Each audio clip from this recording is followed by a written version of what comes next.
Bonjour et bienvenue dans ce séminaire consacré à l'analyse de l'électricité sur les réseaux électriques publics et industriels avec nos fameux PQBox, les PQBox qui sont vus comme des calimètres ou des perturbographes, voire oscilloperturbographes. Je m'appelle Hervé Mougeot, je travaille avec A et Berley depuis une quinzaine d'années maintenant, en collaboration avec Jürgen Blum, qui a 30 ans d'expérience dans le domaine de la qualité de l'énergie électrique. A et Berley, c'est une société allemande basée à Nuremberg, qui fabrique des régulateurs et des analyseurs de qualité de l'énergie électrique fixe ou portable. L'actualité du réseau, comme vous le savez, c'est l'augmentation des moyens de production décentralisés, en particulier sur le réseau de distribution, et le développement du renouvelable, qui accentue le côté aléatoire et incertain du niveau de production et augmente les causes de risque de perte d'équilibre. Vous savez que l'équilibre d'un réseau électrique, c'est production égale consommation. Le fait de décentraliser la production fait en sorte que cet équilibre est plus difficile à maîtriser. Donc ça, c'est le premier phénomène, décentralisation de la production. L'autre phénomène en développement, c'est le développement justement de l'électronique de puissance. Et un très bon exemple dans ces deux domaines, décentralisation de la production et électronique de puissance, c'est typiquement le photovoltaïque. Vous savez que le photovoltaïque nous génère, pour simplifier, du courant continu qu'on va modifier en courant alternatif pour injecter ça sur le réseau. Donc, on parle bien ici, dans le photovoltaïque, de décentralisation de la production et d'électronique de puissance. Donc, les technologies évoluent, les normes aussi. Il faut donc que la mesure évolue aussi. Bien, une petite remarque. Si jamais vous avez des questions, n'hésitez pas à utiliser le chat. On y répondra à ces questions à l'issue de la présentation. J'en profite pour dire aussi que nous proposons des formations sur site. Donc, si jamais vous étiez intéressé par des formations sur site, faites-nous le savoir. Et dernier petit point, nous sommes en phase d'embauche. Donc, nous cherchons des technico-commerciaux pour la France. Donc, si jamais vous connaissez quelqu'un d'intéressé à travailler avec A et Berley, écoutez, n'hésitez pas à communiquer mes coordonnées. Bien. Le sujet de la journée, nous allons parler de normes et de compatibilité électromagnétique. Nous allons parler de fréquences et de spectres. Donc, vous allez voir ici que j'ai bien associé toute la partie normalisation à la partie évolution des mesures de fréquences et de bandes passantes. On va parler d'amplitude et de phase. On va parler d'impédance et de puissance de court-circuit. Vous savez que le réseau est là pour fournir une tension et que la charge, elle appelle le courant dont elle a besoin. Un courant appliqué sur l'impédance du réseau va nous donner une tension. Si on parle de pollution, donc un courant polluant appliqué sur l'impédance du réseau va nous donner une tension polluante. Donc les notions d'impédance et de puissance de court-circuit sont hyper importantes. On parlera bien évidemment, donc je l'ai dit en introduction, de nouvelles technologies. Ces nouvelles technologies qui sont source d'harmonique, voire de supra-harmonique. Je détaillerai ça par la suite. Voilà. Et puis, bien sûr, je ferai la conclusion par la définition de ce qu'est un bon appareil de mesure. On parlera d'échantillonnage et de bande passante, on parlera de gestion des normes et de performance et de simplicité à l'utilisation. Voilà. Et vous allez voir que les PQBox sont les appareils clés dans ce domaine-là, en termes de calimétrie, de perturbographie. Bien. Alors, vous le savez, tout raccordement au réseau d'une installation de production ou de consommation, une installation active, est susceptible d'engendrer une évolution des courants en transit sur les infrastructures ainsi qu'une variation de la tension. La tension va varier en niveau et en forme, avec une incidence qui va au-delà du point de raccordement. On peut raisonner de la même façon pour toute commutation. Donc, plutôt que de raccorder une installation, la moindre commutation va avoir une incidence tout particulièrement sur la variation de la forme de la sinusoïde. Bien, mais rentrons dans le détail de la normalisation qu'on va bien développer aujourd'hui. Alors, lorsqu'on parle de normalisation, quelle mesure pour quelle norme? J'aurais pu poser la question différemment. Quelle norme pour quelle mesure? L'idée ici, c'est de savoir exactement ce que l'on doit faire. Est-ce qu'on a des obligations contractuelles ou pas? Est-ce qu'on doit faire des mesures préventives ou curatives? Vous voyez, typiquement, si on doit faire des mesures contractuelles, on s'appuiera sur certaines normes, type EN 50160, et là, on devra mesurer l'évolution des tensions, typiquement, avec des valeurs moyennes 10 minutes. Si on doit faire du curatif, c'est-à-dire résoudre un problème, troubleshooting en anglais, ben là, on s'intéressera à mesurer des phénomènes de façon hyper précise avec une résolution de 10 millisecondes, par exemple. Donc, vous voyez que les obligations contractuelles par rapport à ces notions de curativité, je ne sais pas si ça dit, sont importantes. Donc, il sera aussi important de définir où doivent être réalisées les mesures, le lieu de réalisation des mesures. Est-ce que c'est sur un réseau public? Est-ce que c'est sur un réseau privé, un type industriel? Et puis aussi s'attacher à analyser quelle est la fréquence du problème à résoudre. Est-ce que ça arrive souvent? Est-ce que ça arrive une fois tous les 15 jours? Auquel cas, il faudra prévoir une campagne de mesure sur un mois, typiquement. Bien, alors, parler de normalisation, c'est parler de la compatibilité électromagnétique. Comment définir la compatibilité électromagnétique? Alors ici, j'ai essayé d'imager ça par, vous voyez ici, vous avez une image de l'environnement que j'ai représenté avec des arbres qui sont sous le soleil. Et dans cet environnement, il y a des pollueurs et des pollués. Et parfois, d'ailleurs, ce sont les mêmes. Alors, comme la perfection n'existant pas, je vais schématiser donc les pollueurs et les pollueurs représentant l'émission et les pollués représentant l'immunité. Ça, c'est la terminologie de la compatibilité électromagnétique. Donc, la perfection, disais-je, n'existant pas, eh bien, en fait, ne pas avoir de pollution sur le réseau, pas d'émission de pollution sur le réseau, c'est impossible. Une immunité parfaite, ça n'existe pas. Donc, il faut trouver, en fait, un équilibre entre le niveau d'émission de pollution et l'immunité sur les réseaux. C'est ce qu'on appelle la compatibilité électromagnétique. Bien. Alors, dans ce domaine-là, compatibilité électromagnétique, il existe différentes normes. Et parmi ces normes, on va voir les plus intéressantes pour notre sujet d'aujourd'hui. Alors, vous remarquez tout de suite que je parle ici de CUI. CUI, ça signifie en fait norme internationale. CEI, hein, le UI correspond à international. Donc, lorsqu'on parle de normes internationales, on parle de normes mondiales. Donc, ces normes sont reconnues sur le plan mondial. On a 3 séries de normes, la CUI 61000-2. Donc, cette série-là correspond aux normes d'environnement. Il y a la série CUI 61000-3 qui correspond aux limites. Et il y a la CUI 61000-4 qui correspond aux techniques d'essai et de mesure. Donc, vous voyez, technique d'essai et de mesure pour immunité, limite pour émission et l'environnement pour compatibilité. Revoyons en détail les différentes normes. Alors, dans la série 61000-2, donc c'est-à-dire les normes de compatibilité. On parle ici de NF EN 61000-2-2. Donc, vous voyez, ces normes internationales sont reprises sur le plan européen. Donc, c'est pour ça qu'on parle de normes EN et sont reprises au niveau français. Donc, on parle de normes NF. Donc, NF EN 61000-2-2 correspond à la CUI 61000-2-2, donc une norme internationale qui a été reprise sur le plan européen, le plan national. Bien. NF 61000-2-2, on parle ici de niveau de compatibilité pour les perturbations conduites sur des réseaux publics basse tension. Pour la 61000-2-4, on parle de niveau de compatibilité pour des installations industrielles. Et pour la 61000-2-12, on parle de niveau de compatibilité de perturbations conduites sur des réseaux publics en moyenne tension. Et la norme dont on parle souvent, c'est l'EN 50160, donc caractéristique de la tension fournie pour les réseaux publics de distribution. Donc vous voyez que EN 50160, ça couvre les réseaux basse et moyenne tension.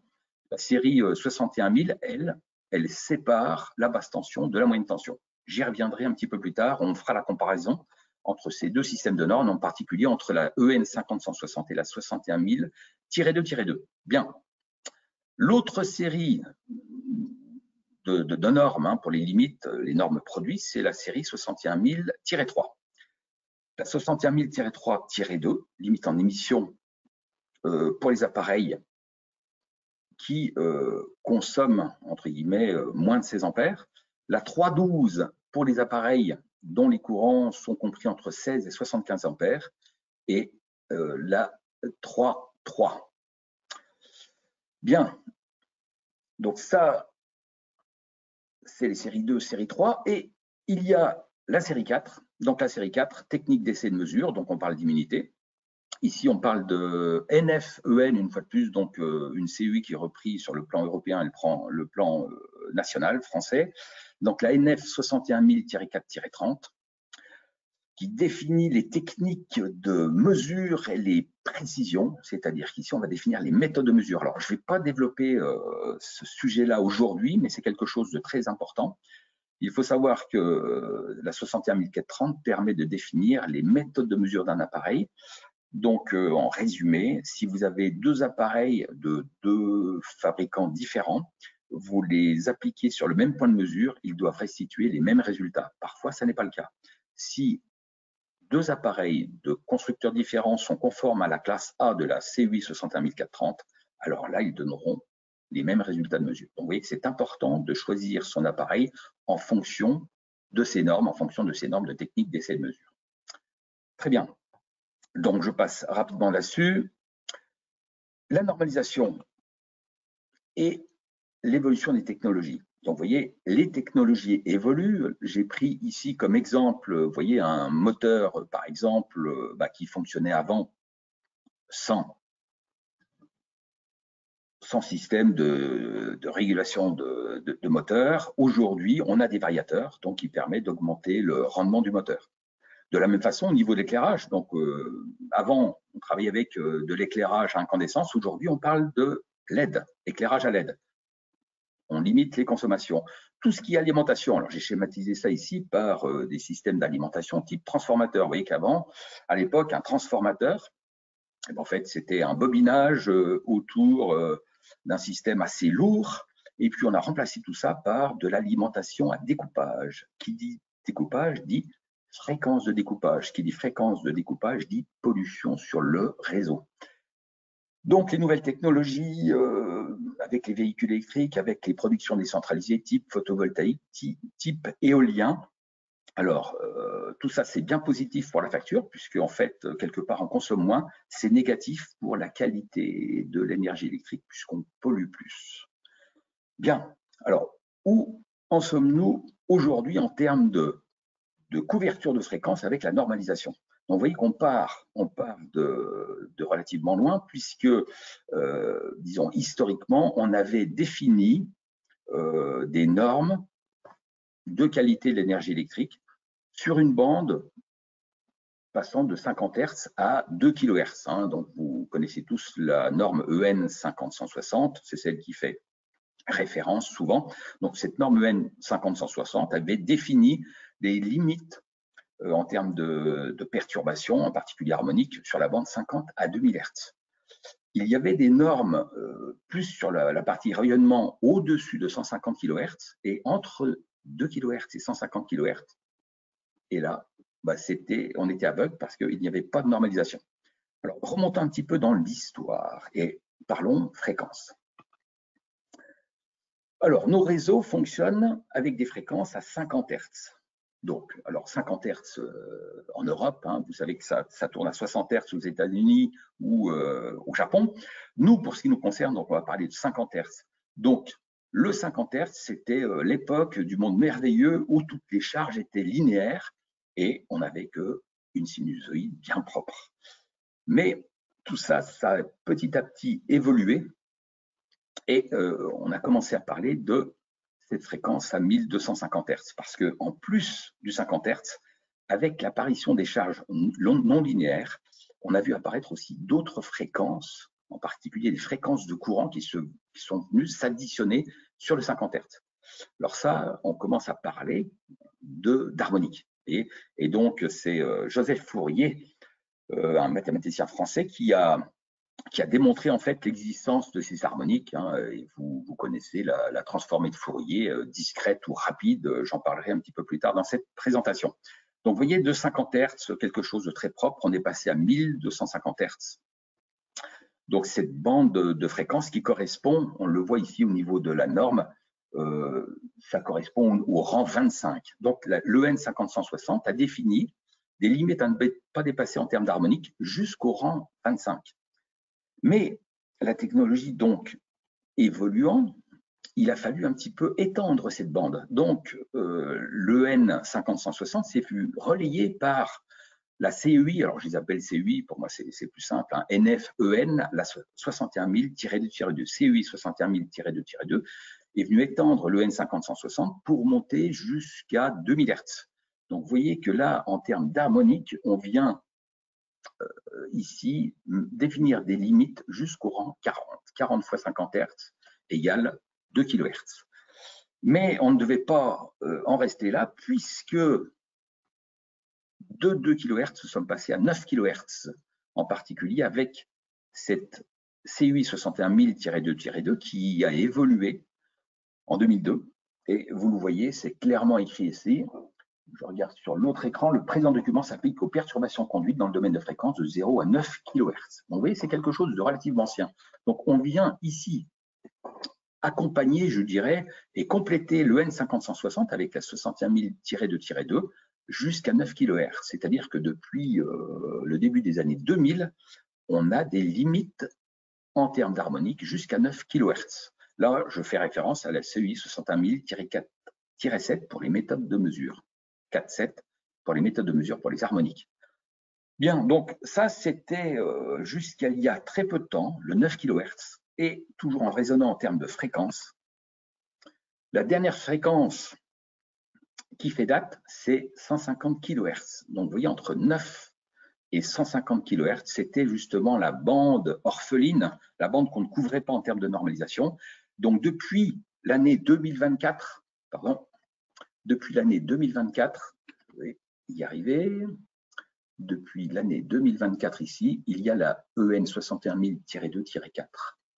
Donc, cette norme définit ici des niveaux de compatibilité jusqu'à 150 kHz. Donc, c'est parti. On doit maintenant commencer à mesurer jusqu'à 150 kHz. Donc, vous voyez, on a couvert dans un premier temps la bande jusqu'à 2 kHz. Donc, ça, c'était typiquement le N50160. Donc, courants harmoniques qui engendrent une distorsion en tension pour les rangs inférieurs, en gros au rang 50, pour faire simple. Après, nous avons couvert la bande 2 kg à 9 kHz. Donc, dans cette bande, typiquement, apparition des redresseurs sur les moteurs et apparition de machines polluantes jusqu'à 9 kHz. Et aujourd'hui, donc, on parle de conversion de fréquences, de centrales de production d'énergie renouvelable, de stations de recharge de véhicules électriques, etc., etc. Et là, on parle de fréquences allant jusqu'à 150 kHz, avec des limites qui sont maintenant définies. Donc, le trou normatif aujourd'hui est comblé. Nous sommes capables à la fois de mesurer jusqu'à 150 kHz et à la fois de définir des limites à ne pas dépasser. Bien, c'est ce qui nous manquait jusqu'à présent. Alors là, je viens de vous parler de fréquences de 50 Hz jusqu'à 50 kHz. Quel est l'intérêt d'aller regarder les fréquences et donc une bande passante couvrant 50 jusqu'à 150 kHz? Ben, ça, c'est tout simplement lié à l'évolution des technologies, et en particulier, je l'ai dit en introduction, l'évolution de l'électronique de puissance. Alors, vous voyez, jusqu'à pas la disparition, mais disons jusqu'à l'arrêt des charges linéaires pour passer aux charges non linéaires, c'est-à-dire intégration de l'électronique de puissance, en fait, on a commencé à découper la fameuse sinusoïde, notre belle sinusoïde bien propre, on a commencé à les découper. Vous voyez ici un pont de redressement ici. Donc, vous voyez typiquement nos alimentations. En tête, au niveau de l'entrée, on a un petit transformateur et puis après, on va redresser le courant continu pour ensuite le filtrer en sortie. Et là, déjà, on commence à découper la sinusoïde, on commence à polluer le réseau. Et donc, l'électronique de puissance a évolué. Donc, on parlait à l'époque de diodes, hein, comme sur ce pont de Gertz. On a parlé de triac et on a évolué. On parle aujourd'hui d'IGBT et donc d'électronique de puissance qui est capable de commuter des puissances relativement élevées à des fréquences relativement élevées. Alors, c'est vrai que plus la fréquence est élevée, moins la puissance est élevée. Mais on progresse aussi dans ce domaine-là. Donc, typiquement, des gros moteurs, c'est quelque chose qui reste dans la bande inférieure à 10 kHz. Petit moteur, là, pour le coup, on peut passer facilement, aisément les 10 kHz.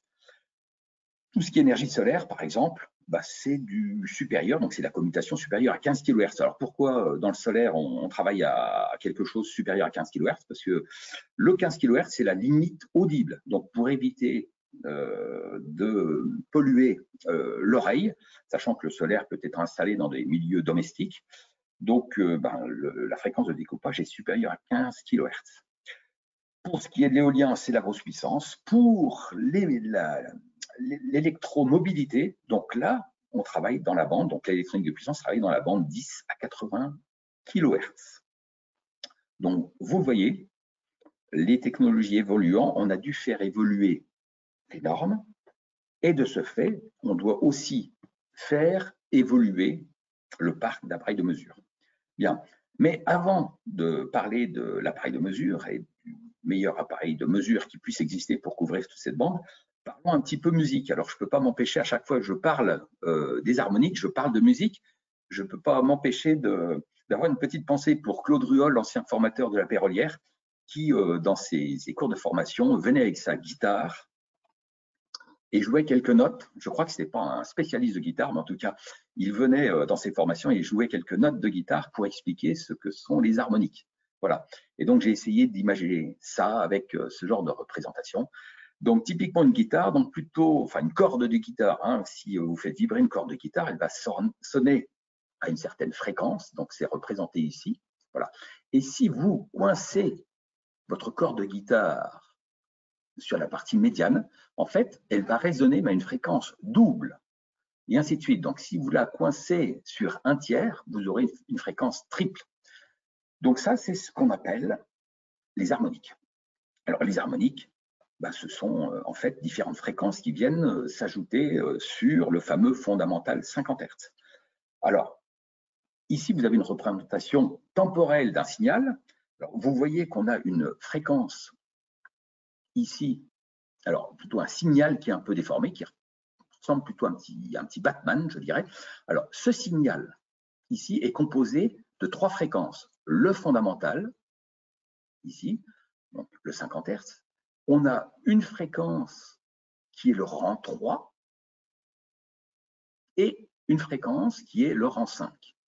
Donc, afin de simplifier la présence des fréquences dans ce signal temporel, on utilise la représentation spectrale. Donc, je vais représenter le spectre de ces 3 fréquences présentes dans ce signal type Batman. Donc, vous voyez ici que nous avons le fondamental, le 50 Hz, avec quasiment 100% d'amplitude. On a le rang 3, donc 150 Hz, 3 fois 50 Hz, avec une amplitude de l'ordre de 30%, et le rang 5, 250 Hz, avec une amplitude de l'ordre de 20%. Donc, vous voyez, on passe d'une représentation temporelle à une représentation spectrale, et donc, bien sûr, on parle de spectre des harmoniques. J'en profite tout de suite pour vous présenter le large spectre de toutes les harmoniques que nous sommes amenés à traiter aujourd'hui. Alors, le spectre qui nous intéresse à l'heure actuelle, lorsqu'on parle de calimétrie, c'est le spectre qui couvre la bande 50 Hz à 150 Hz. Alors, ne me prenez pas sur le spectre ici en dessous de 50 Hz, on parle d'oscillation subsynchrone, de subharmonique. Ce n'est pas ce qui nous intéresse pour la qualité de l'attention, mais c'est quelque chose d'important puisqu'on parle ici de dynamique des réseaux et stabilité. C'est-à-dire qu'on va détecter un problème de stabilité de réseau. Vous vous souvenez, production égale consommation, ça permet de définir l'équilibre, permet de définir la stabilité de réseau. Si le réseau est en déséquilibre, on va pouvoir déceler ça par des oscillations subsynchrones, donc c'est-à-dire des oscillations en dessous du 50 Hz. Bien, mais revenons à ce qui nous intéresse aujourd'hui, la calimétrie, donc bande 50 Hz à 150 kHz. J'en reviens à mon spectre et à ma représentation temporelle. Alors, vous voyez ici, j'ai 3 spectres. Ces 3 spectres sont identiques, mais pourtant, ces 3 spectres correspondent à 3 formes d'ondes complètement différentes. voyez, la première forme d'onde, là, le fameux Batman, c'est ce qu'on a vu tout à l'heure. Mais vous avez une autre forme d'onde, ici, et une troisième forme d'onde différente des deux premières. Mais pourtant, si je dessine le spectre en amplitude de ces trois signaux temporels, j'ai exactement le même spectre. Qu'est-ce qui différencie en fait ces trois signaux? C'est le déphasage. Donc, vous voyez ici que en fait, on a exactement les mêmes amplitudes d'harmonique, donc pour le fondamental, pour le rang 3 et pour le rang 5. Donc, on a exactement les mêmes amplitudes, mais simplement, les uns sont déphasés par rapport aux autres différemment. Donc, amplitude et phase sont hyper importantes. Mesurer les harmoniques uniquement en amplitude, c'est nettement insuffisant. Il faut absolument mesurer les amplitudes et les phases des harmoniques, en particulier par rapport à une référence commune. En effet, pour mettre en évidence le déphasage des unes par rapport aux autres, il faut absolument travailler avec une référence commune. Important, de nombreux calimètres ne sont pas capables de travailler avec une référence commune, donc ils vont vous mesurer un angle entre la tension harmonique et le courant harmonique, mais ils ne seront pas capables de mesurer les angles des harmoniques, de tous les rangs harmoniques par rapport à une référence commune. Donc vous voyez ici, clairement, on a 3 fois le même spectre, mais selon le phasage des différents rangs harmoniques, on a des formes d'ondes complètement différentes. Bien, donc vous l'avez compris, mesurer les harmoniques de façon correcte impose de mesurer les harmoniques en amplitude et en phase. Je complète cette petite analyse harmonique par ces notions de composantes directes, inverses et homopolaires. Donc les harmoniques multiples de rang 3 sont des grandeurs homopolaires. Les grandeurs homopolaires, on a un exemple ici, les multiples de rang 3, les harmoniques de rang 3 s'additionnent dans le neutre. C'est-à-dire que l'harmonique de rang 3 de la phase 1 est en phase avec l'harmonique de rang 3 de la phase 2 et de la phase 3, et ces harmoniques s'additionnent dans le neutre. Donc c'est ce qu'on parle, on parle de grandeur homopolaire. Les harmoniques multiples de rang 3 plus 1, ce sont des séquences directes. Et les harmoniques de rang 3 moins 1, multiples de rang 3 moins 1, typiquement 2, 5, 8, etc., constituent des systèmes inverses. Donc typiquement, une harmonique de rang 5, c'est un système inverse, c'est-à-dire que c'est une force contre-électromotrice. Lorsqu'on n'a que du fondamental, c'est-à-dire la fréquence fondamentale à 50 Hz, alors là, on est en système direct. Tout va bien. Dès qu'on rajoute des systèmes contre-électromotrices, des harmoniques contre-électromotrices, un moteur sera beaucoup moins performant. Donc, important aussi ces notions de système direct inverse homopolaire qu'on rencontre aussi dans la définition du déséquilibre. Bien. Autre notion importante, ce sont les notions d'impédance, les facteurs d'influence. Diminuer le niveau de tension, donc si je veux réduire mon niveau de tension harmonique, parce que souvent les limites sont définies en tension, pour réduire le niveau de tension harmonique, j'ai deux solutions. U harmonique, la tension harmonique est égale à l'impédance harmonique multipliée par le courant harmonique. Soit je réduis l'émission des courants harmoniques, donc je réduis IH, soit je diminue l'impédance. Donc ce n'est pas forcément le même opérateur qui va agir. Souvent, ce sont les charges qui génèrent des courants harmoniques, donc c'est plutôt l'utilisateur du réseau qui peut influencer sur la réduction de la tension harmonique. En revanche, réduire l'impédance du réseau, c'est diminuer l'impédance, donc au niveau du réseau, l'impédance source, c'est-à-dire augmenter la puissance de court-circuit. Bien, donc c'est cette notion de puissance de court-circuit qui est importante, mais qui dépend de l'opérateur réseau. Je ne voulais pas voir ce genre de représentation, j'en suis là. Très bien. Alors, les tensions triphasées, rapidement. Les tensions triphasées, 50 Hz, 10 millisecondes, 20 millisecondes, c'est une période avec une valeur max 325 volts, une valeur efficace de 130 volts. Je vais rapidement. Nos tensions composées et on a un système équilibré. Notre système triphasé, on peut le définir par 4 grandeurs: amplitude, forme d'onde, fréquence, symétrie. Si jamais on modifie la forme d'onde, typiquement avec la présence d'harmonie, on pollue le signal. Donc les harmoniques sont liées à la forme d'onde. Ici, les 4 paramètres permettent de définir un système triphasé électrique. Si l'on modifie l'une de ces grandeurs, amplitude par exemple, on va parler de variation de tension, forme d'onde, on parlera transitoire, on parlera aussi d'harmonique, variation de fréquence, c'est la fréquence, symétrie, déséquilibre. Très bien. Donc les harmoniques, vous voyez, c'est juste un petit rappel pour dire les harmoniques modifient la forme de l'onde. Bien, donc ces harmoniques, on a parlé de ces harmoniques, quelles sont les différentes sources harmoniques? Alors, on parle de convertisseurs de fréquence, on parle de photovoltaïque, donc j'en ai déjà parlé un petit peu en introduction, on parle de l'éolien, donc vous voyez quelle bande on couvre ici. L'électromobilité, donc 10 à 80 kHz, donc c'est une des bandes les plus étendues, je dirais, sur l'utilisation actuelle de l'électricité. Il y a des filtres actifs, oui, 8 kg jusqu'à 20 kHz. Donc ça, on le mesure encore relativement bien avec nos anciens appareils. Tout ce qui est onduleur, 15 kHz à 25 kHz, voilà, quelque chose de raisonnable. L'éclairage électronique, alors là, on monte jusqu'à 200 kHz. Alors c'est sûr que l'éclairage électronique, dès qu'on parle d'LED, on parle de faible puissance, donc on peut parler de fréquences à découpage très élevées. Et donc, les fameuses alimentations à découpage, 30 kHz à 300 kHz.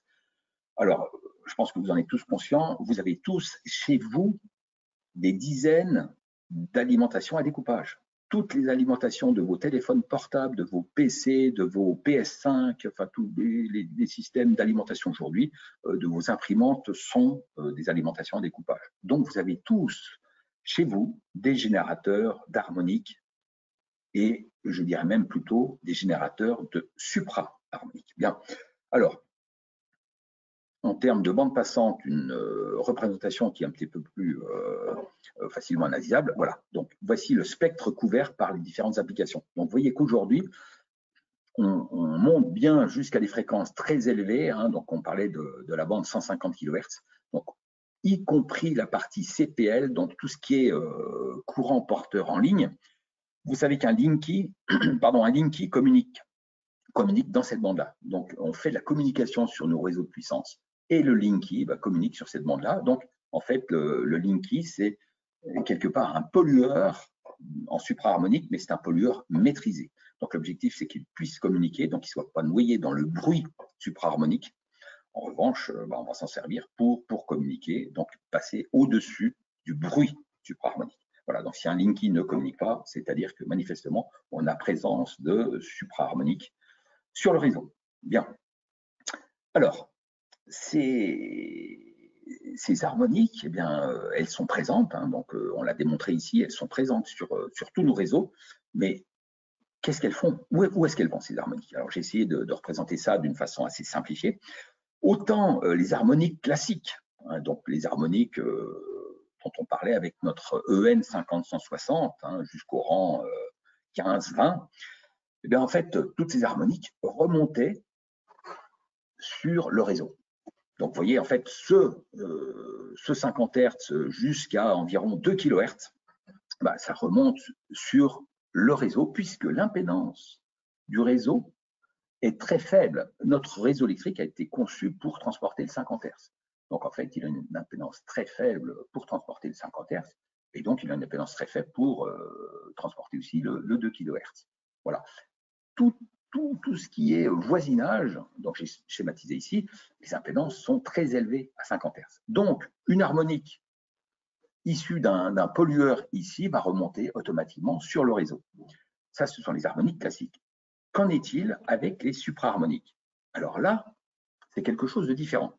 Donc, vous voyez, autant l'impédance côté réseau, donc XL est égal à oméga fois L, puisqu'on est essentiellement selfique, hein, on a des transformateurs et du câble au niveau du réseau. Donc, oméga fois L, sachant qu'oméga égale 2πf. Donc, il est clair que plus la fréquence augmente, plus l'impédance augmente. Donc, dès qu'on parle de supraharmonique, eh bien, en fait, ces supraharmoniques, lorsqu'elles sont générées par un pollueur, qui lui-même d'ailleurs peut être pollué, hein, donc ne remontent plus du tout sur le réseau, elles vont aller chez les voisins. Puisque là, chez les voisins, on a des impédances très faibles en termes de haute fréquence, puisque là, on est essentiellement capacitif. Et donc, vous voyez, l'impédance ici, 1 sur J oméga C, et puis oméga égale 2πf, donc plus la fréquence augmente, plus l'impédance diminue. Donc, vous voyez, on doit raisonner complètement différemment aujourd'hui. En fait, les harmoniques basse fréquence remonte sur le réseau, tout ce qui est supraharmonique, ça va chez le voisin. Donc, il est clair qu'en termes d'action, ça va être complètement différent. Autant sur les harmoniques de rang faible, alors on peut mettre des filtres anti-harmoniques sur l'installation, on peut aussi agir sur le réseau, c'est-à-dire augmenter la puissance de court-circuit pour réduire l'impédance du réseau. Et là, les harmoniques remonteront plus facilement sur le réseau et la tension, puisque la tension, je rappelle, c'est le courant multiplié par l'impédance, donc ces tensions seront plus faibles. Donc, l'opérateur réseau a la capacité, en renforçant le réseau, de réduire le niveau harmonique. Vous voyez, pour ce qui est des supraharmoniques, il n'y a plus d'action possible sur le réseau. Donc là, il faut agir au niveau des installations. Voilà. Donc on peut agir au niveau de l'installation émetteur, on peut aussi agir au niveau de l'installation victime, mais en tout cas, il faut agir au niveau de l'installation. L'opérateur a quand même, donc quand je dis l'opérateur, c'est le gestionnaire de réseau, a quand même joué un rôle là-dedans parce que lui, en plus de partager l'électricité, il partage la pollution. Donc c'est lui qui va transférer la pollution entre différents voisins. Donc vous voyez qu'en termes de moyens correctifs, selon le type d'harmonique, il va falloir agir soit sur l'installation, soit sur le réseau. Bien. Donc là, on a planté le décor. On a parlé de fréquence, on a parlé d'harmonique, on a parlé de normalisation.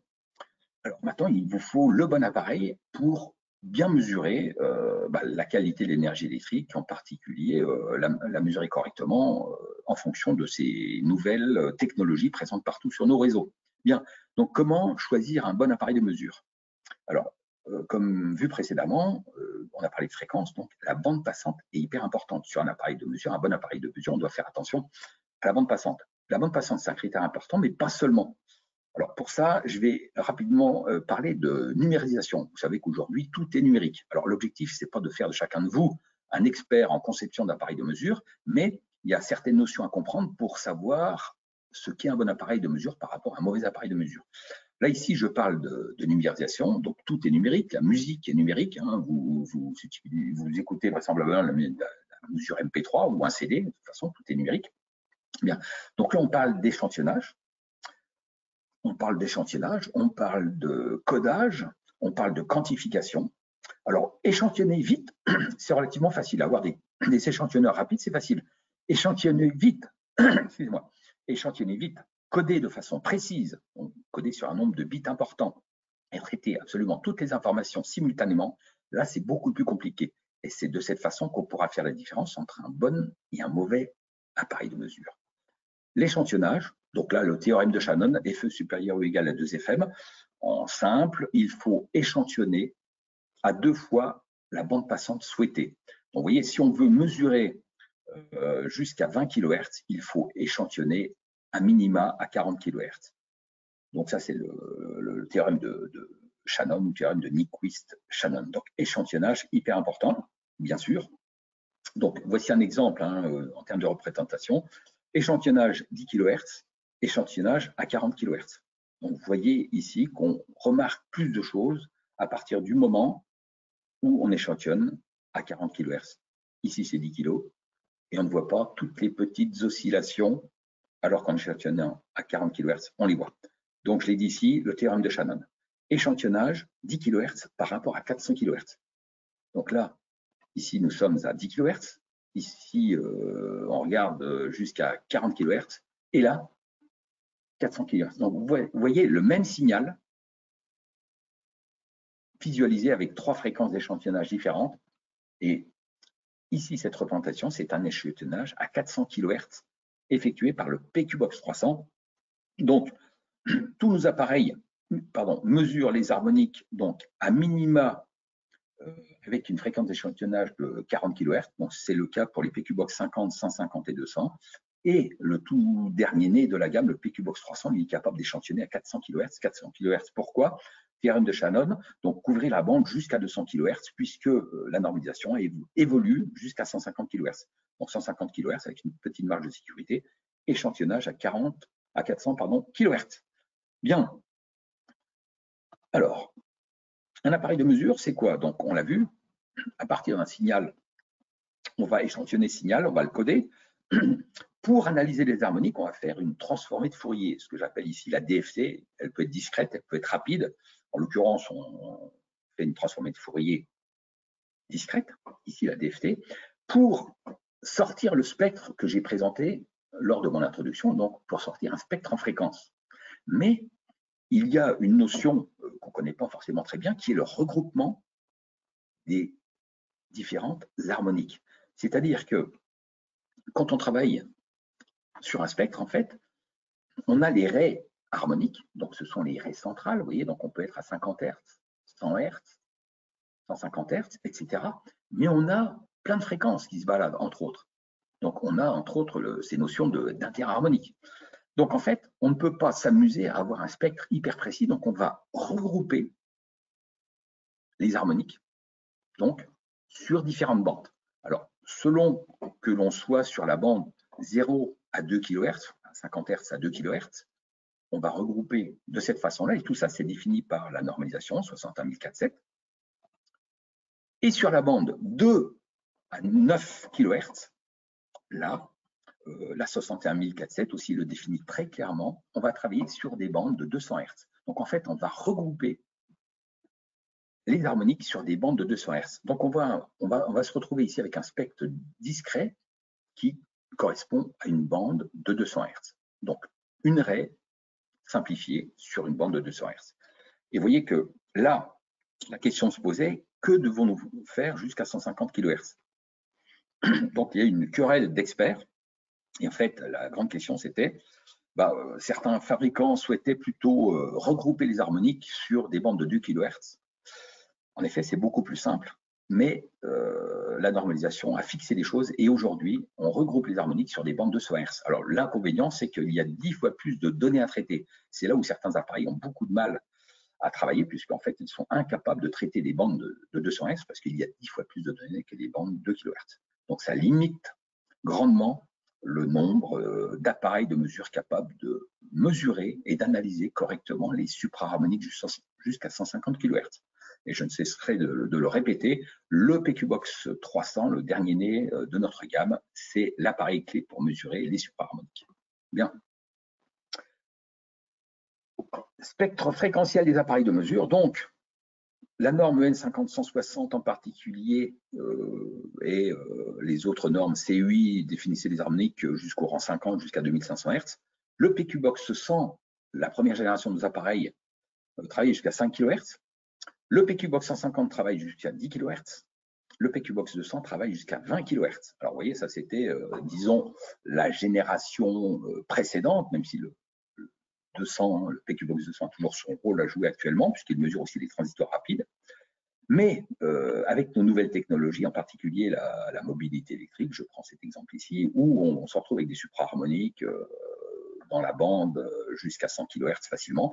Le PQBox 200, ici, montre ses limites, mais le PQBox 300, là, est capable de couvrir toute la bande. Voilà.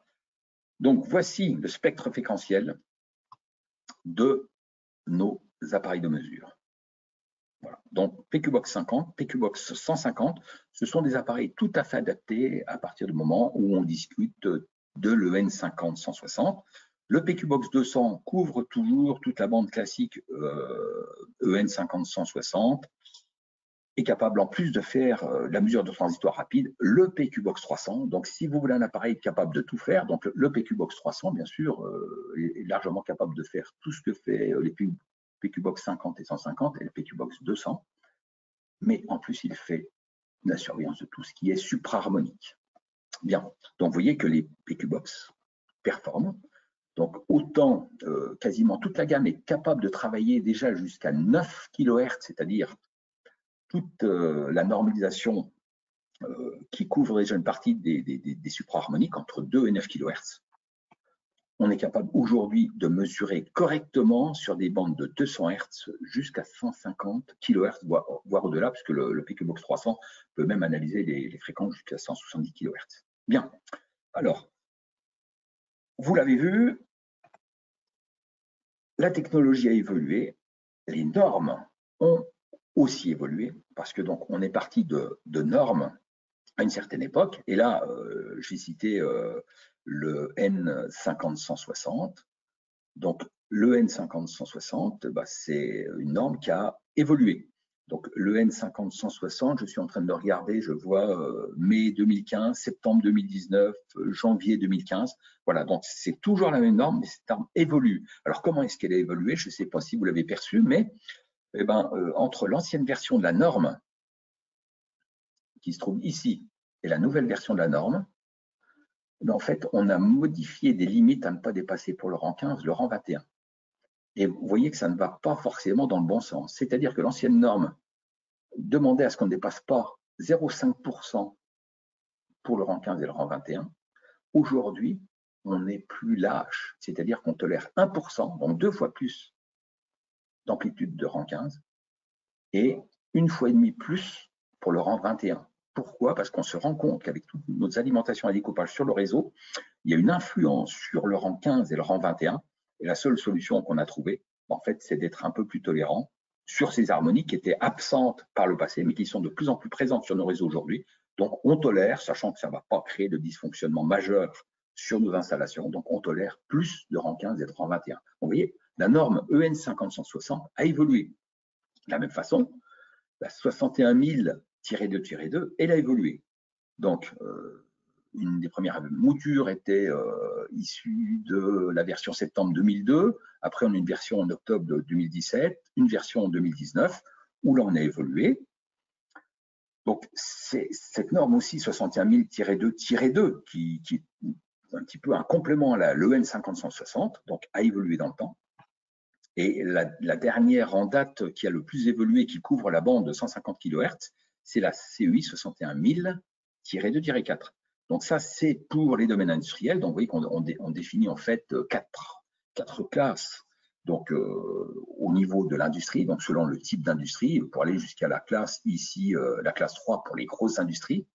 Mais en tout cas, une chose est sûre, et c'est ce qu'il faut retenir, cette norme définit des limites jusqu'à 150 kHz par bande de 200 Hz. Donc ça y est, on y est. La normalisation a défini des niveaux de compatibilité jusqu'à 150 kHz avec des méthodes de mesure qui sont bien définies. Bande de 200 Hz. Donc important sur le choix du matériel.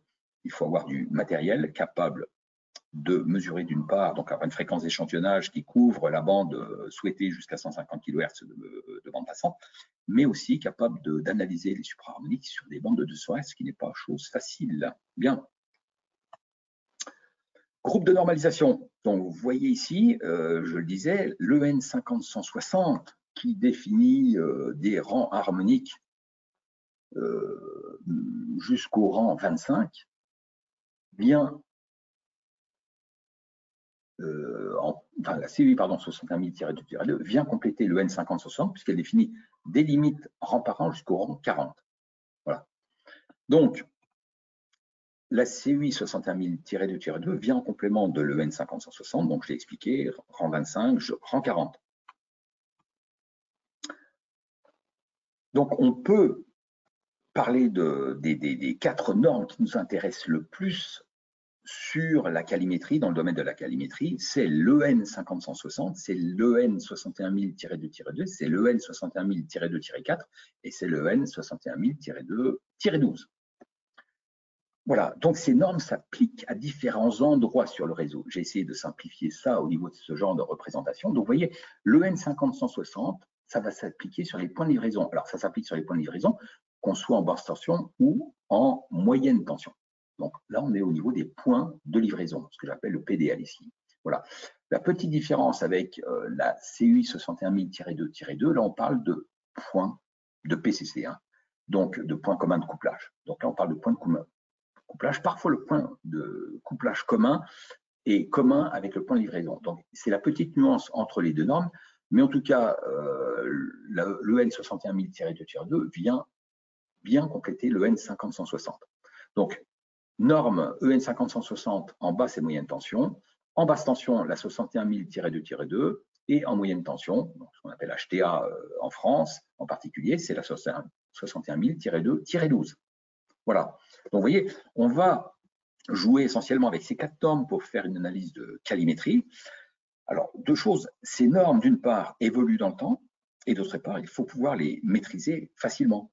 Alors, je vous ai parlé de Jürgen Blum, notre fameux chef produit qui a 30 ans d'expérience dans le domaine de la calorimétrie. Jürgen Blum, qui est membre de la commission de normalisation 61000-2-2 et 61030. Donc, lui, qu'est-ce qu'il a fait? Il nous conseille de mettre à jour le logiciel à minima une fois par an. Donc, le logiciel qui permet de piloter nos PQBox, ce qu'on appelle le logiciel WinPQ Mobile. Donc, lui, il conseille de mettre à jour une fois par an. Pourquoi?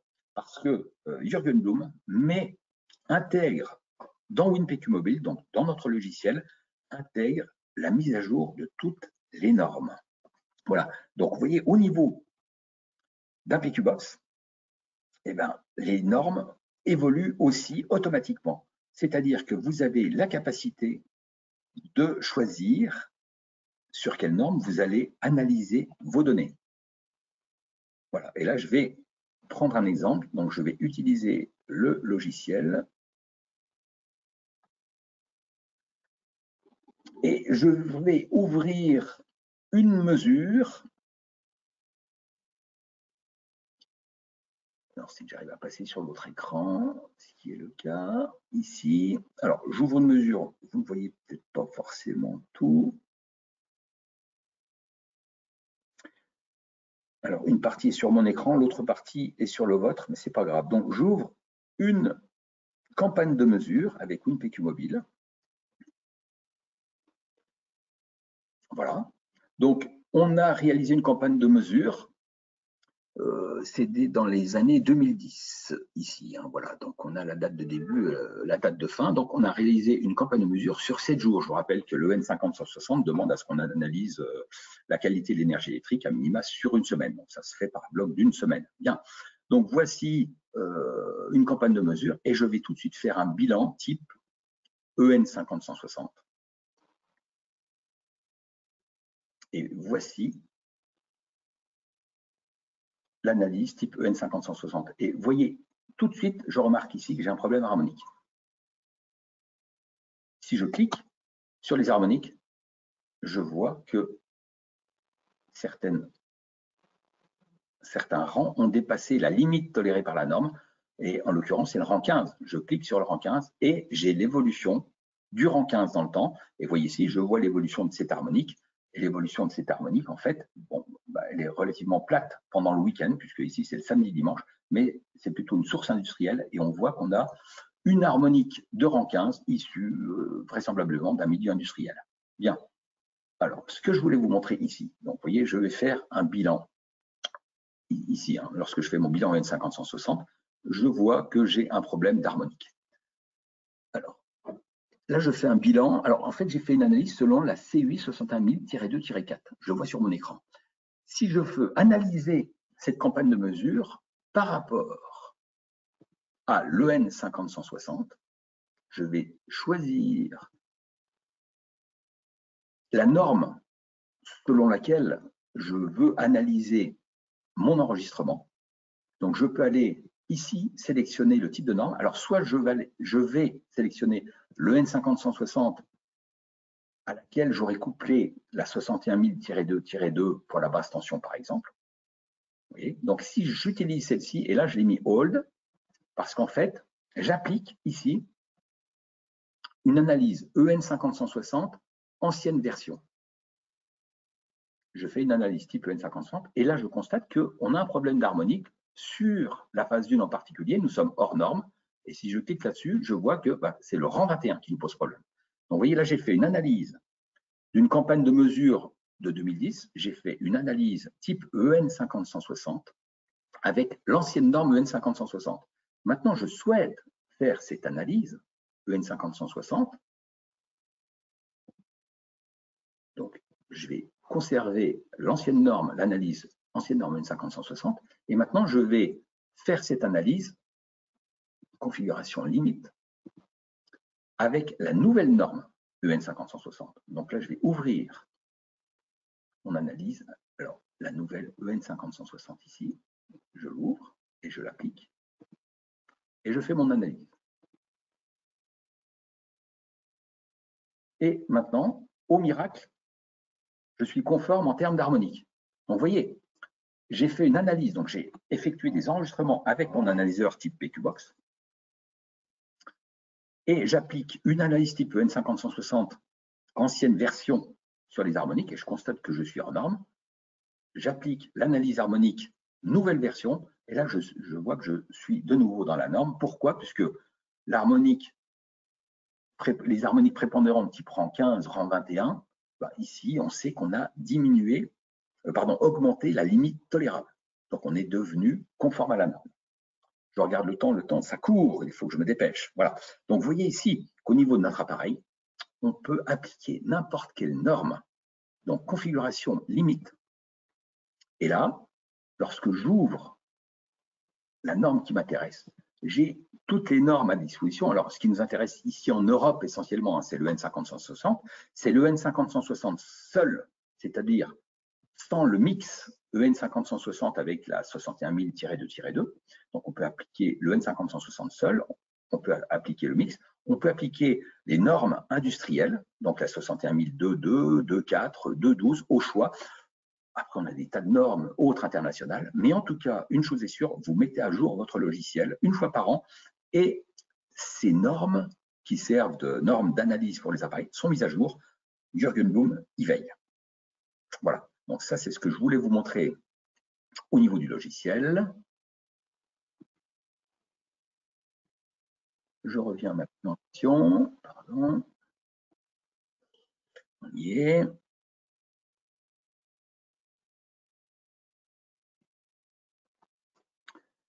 Bien. Donc, WinPQ Mobile, vous l'avez vu, logiciel hyper convivial. C'est un logiciel commun à tous les PQBox. Donc, si vous voulez faire une analyse à partir d'un PQBox 50, d'un PQBox 150, d'un PQBox 200, d'un PQBox 300, c'est toujours le même logiciel, c'est toujours le même mode d'emploi, c'est toujours la même simplicité d'utilisation. Avec ça, donc avec nos PQBox, avec notre super logiciel WinPQ Mobile, on est capable bien sûr d'analyser pas seulement les harmoniques, mais l'intégralité de la qualité d'électricité. Je parle de calimétrie et de perturbographie. Donc, on va mesurer tout ce que vous connaissez, variation de tension, creux de tension, coupure, le flicker, les harmoniques, les interharmoniques, les transitoires, le déséquilibre, les variations de fréquence. On mesure toutes les grandeurs classiques, c'est-à-dire puissance active, puissance réactive et puissance apparente, mais aussi les grandeurs qui sont un petit peu moins classiques, mais qui sont une réalité, c'est-à-dire ce qu'on appelle communément les puissances déformantes. Donc là, je l'ai résumé ici sur cette petite représentation. Donc on était habitué à notre puissance réactive, donc je vais parler de puissance réactive globale. La puissance réactive globale, c'est la composée de la puissance réactive fondamentale, c'est la puissance réactive classique qu'on connaissait, mais cette puissance réactive est composée aussi de puissance réactive harmonique, de puissance réactive de distorsion, de puissance réactive de modulation et de puissance réactive de déséquilibre. Des notions peut-être que vous ne maîtrisez pas, mais n'ayez aucune crainte, les PQBox les maîtrisent à fond. Donc si vous vous équipez d'un PQBox, vous vous équipez d'un appareil à la fois prêt pour les nouvelles technologies, donc PQBox 300 typiquement, qui est capable de mesurer sur une bande passante de 150 kHz et capable aussi d'analyser toutes les grandeurs liées à l'apparition de ces nouvelles technologies. Puissance réactive typiquement liée aux harmoniques. Voilà. Donc, choisir un PQBox, c'est choisir le bon appareil. Je vois que j'arrive à la fin de ma présentation, si je ne me trompe pas, parce que oui, ça fait déjà 1 heure qui court. Eh bien, écoutez, je vais finir ma présentation. Là, je n'ai pas tout passé, j'en avais encore quelques slides, mais enfin, en tout cas, je pense que j'ai présenté l'intégralité du message. Je vais rapidement aller sur, et qu'il reste encore quelques petites choses. Je vais conclure là-dessus. Donc, les critères importants pour choisir un bon appareil de mesure. Les critères importants, j'ai essayé de le résumer sur cette slide. Donc, bien sûr, il faut mesurer toutes les grandeurs correctement et simultanément. Certains appareils mesurent toutes les grandeurs, mais pas simultanément. Vous devez choisir entre l'intégralité des harmoniques et le flicker. Voilà. Donc, faites attention à ça, mesurez l'intégralité de toutes des grandeurs. Hein. Truc basique, je l'ai mis en orange ici, il faut être conforme à la classe A de la CUI 61430. Je prends 2 appareils de 2 constructeurs différents, je les mets sur le même point, ce serait quand même malheureux si on n'avait pas les mêmes résultats de mesure. Donc, si vous êtes conforme à la classe A de la CUI 61430, vous êtes sûr d'avoir des mesures contractuelles qui ont de la valeur. Fréquence d'échantillonnage bande passante, bon, j'insiste pas, on l'a bien vu, PQBox 300 jusqu'à 150 kHz, la normalisation ayant évolué, maintenant il va falloir suivre. La précision, on confond souvent fréquence d'échantillonnage et précision, important. Là, on va parler de nombre de bits de codage. Donc, si vous voulez travailler sur une amplitude importante avec une précision importante, il faut un nombre de bits de codage suffisant. Tous nos appareils portables, vous voyez, PQBox 50, 150, 200, 300, donc en particulier plutôt la gamme 150, 200, 300, eux, codent sur 24 bits. 24 bits, c'est hyper précis. Par rapport à 16 bits, il y a un monde entre les deux. Puissance de calcul et capacité de traitement, bah oui, si on échantillonne vite, si on code sur un nombre important de bits, il faut avoir une puissance de calcul et de traitement de l'information élevée. Il y a beaucoup d'appareils de mesure qui ne sont pas capables de tout faire en même temps. Les critères de détection, il y a beaucoup d'appareils qui échantillonnent vite, mais qui ne voient pas passer les choses. Ce n'est pas le tout d'échantillonner rapidement. Vous l'avez vu, en termes de regroupement des harmoniques, en termes de détection de phénomènes transitoires, il faut avoir des critères de détection très pointus pour ensuite pouvoir piéger le phénomène qui nous intéresse. Beaucoup d'appareils échantillonnent vite, mais ne sont pas capables de détecter, donc laissent passer les informations importantes. Voilà. Autre critère important, conditions de service, donc être bien protégé au niveau de l'appareil, en particulier la partie IP, et maintien en conditions de service avec un bon logiciel, avec un bon support technique, avec éventuellement des formations appropriées. Voilà, écoutez, j'en termine avec ma présentation. Donc, à votre disposition, n'hésitez pas à nous contacter si vous avez d'autres questions complémentaires, même après cette présentation. Si vous avez rentré vos questions dans le chat, on y répondra volontiers à l'issue de cette présentation. Et puis, comme je vous le disais, n'hésitez pas à nous contacter si vous souhaitez une formation sur site. On sait faire des formations sur site. Et puis, mon petit message, nous cherchons du monde pour faire du technico-commercial, pour raconter la belle histoire Eberle et de ses PQBox. Voilà, écoutez, je vous souhaite une bonne journée, au plaisir, et puis oui, surtout au plaisir d'un prochain webinar. À bientôt, au revoir.